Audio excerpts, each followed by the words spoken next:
Hello, this is Mr. McMurray, and we are on density of precious metals. Okay, it's actually a pretty decent lab and doesn't have a whole lot of measuring to it.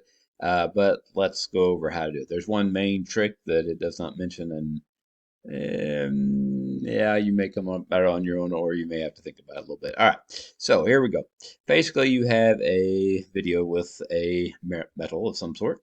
Okay, I would recommend using the screen, hold up the screen, but basically, you have five metals over here, and you're going to do this for each one of them. But so start with number one. All right, and so we're going to play that, and it's going to show a piece of metal hanging off the scale. And you need to know that this has been set up. Don't worry about exactly how this works, but when you hang the metal off here, it's going to demonstrate its mass here. That's the one thing you need to know. And then the second thing is they're going to submerge it in water. And when they submerge it in water, especially if you watch the videos, you know that it is going to supposedly weigh less. Okay, now you need to wait until it stabilizes here and all that because they're messing with the thing there. You may get an error message in the middle there, but eventually it will stabilize at a new mass, and you need to note that for each of the metals. Those are really only two data points that you're going to collect for this one.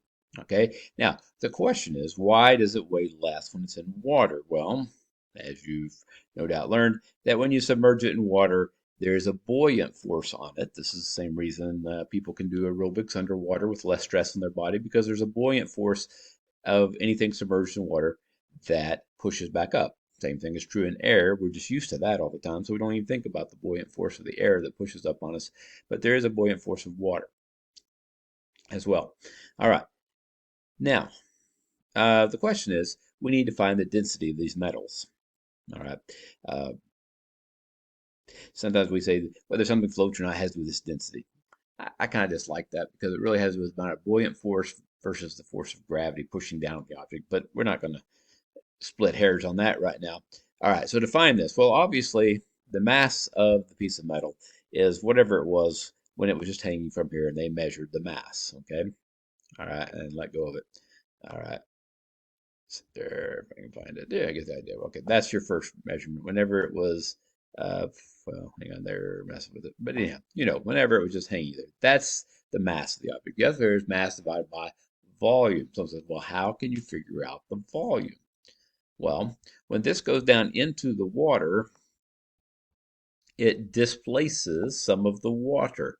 And the buoyant force pushing up onto it is equal to the weight, or excuse me, the mass of the water that has been displaced. Is now that same amount of force, or you can just say grams for the sake of this, that mass is pushing up on the metal.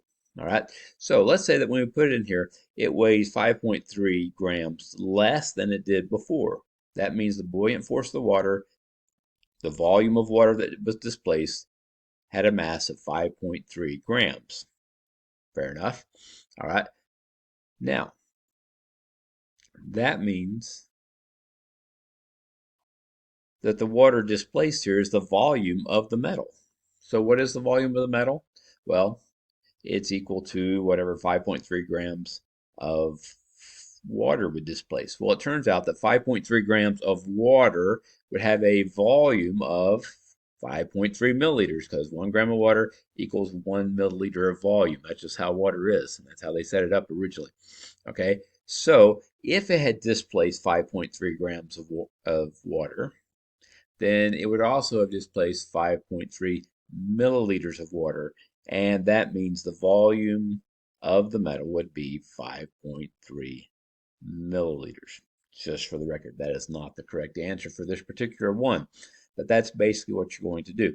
So the difference between the two, between the mass before and the mass after, tells you the mass of the water displaced, and since the mass of the water is equal to the volume of the water in milliliters, it's going to also give you the volume. Then you can take the mass divided by the volume to get the density. Then you can look at the chart to see what kind of metal each one was. Okay, and then last but not least, just to double check, there should be no question 4 on yours. If there is, then just ignore it. But I made a change. I just want to make sure that actually came through on the assignment. Okay. Other than that, I think it's fairly straightforward. Have a good time and enjoy the lab.